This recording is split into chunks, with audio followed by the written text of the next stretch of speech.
Maintenant.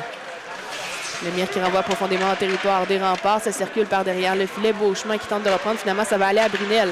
Brunel coupe dans l'enclave. Brunel toujours le tir. C'est bloqué par le gardien. Le retour bloqué également. Urzov qui tente de reprendre. C'est sautillant. Finalement, avec un deuxième effort, réussit à reprendre. La passe pour Van der Kaai. À l'Anglois. Puis pour Rowe, à la hauteur du filet. Le tir. C'est bloqué par le gardien à la gauche. C'est Queen qui va reprendre tout à la mise en jeu. On renvoie à Simard. Pour Taillefer, ça revient à Queen. La passe transversale, le tir bloqué par le gardien, le retour contrôlé par... C'est remporté par les remparts des Ruisseaux qui va d'un tir bloqué par le gardien, le retour, c'est bloqué également.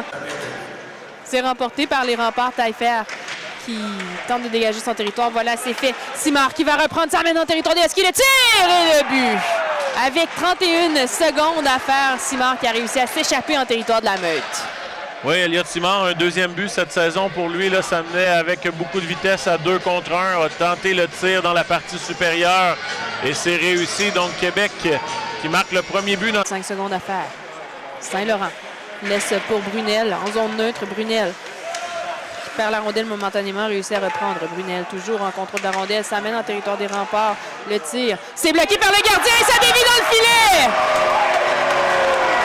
Benjamin Brunel, deuxième but cette saison pour le grand numéro 13 et celui-là, il le doit à Lelièvre.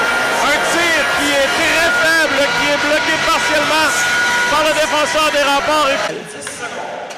Taillefer dans sa zone.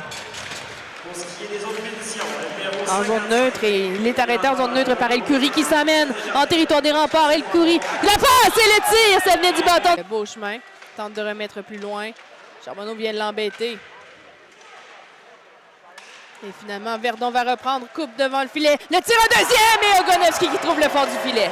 Et quelle intelligence là-dessus de Thomas Verdon qui fait une petite passe à Ogonowski qui tire entre les jambières de Lelièvre et les Huskies qui s'inscrivent.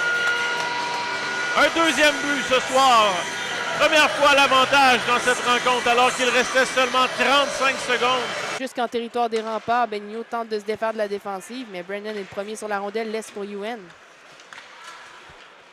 Youan qui va lober en zone neutre. Et c'est repris par Lebel. La passe transversale! Oh, quel arrêt du bout de la jambière! Là, c'est repris par Lebel qui va d'une passe. Ovcharov qui va d'un tir. C'est bloqué le retour! Oh, on fait dévier dans le fond du filet. C'est Lebel. Est-ce qu'on y a été avec le patin? Ouais, là-dessus, je suis pas mal certain que... Le mouvement était vers le filet, là. Ouais, là-dessus, on va certainement aller à la reprise, là, parce que Ovcharov s'est amené avec beaucoup de vitesse, a pris le tir et Lebel... Et je pense que Verdon l'a fait comprendre à l'officiel. Ouais, Lebel là-dessus qui l'a rentré avec son patin. Oh, refusé! Non. Laisse pour Dorion dans sa zone. Et là, Dorion qui s'amène avec vitesse en territoire des Huskies. Beauchemin qui, finalement, le tire, c'est le but de Dorion. Et Antoine Dorion qui en rajoute et s'en va célébrer devant le but des Huskies avec une belle arrogance là-dessus. Là. Les remparts qui célèbrent une première victoire cette saison, tandis que les Huskies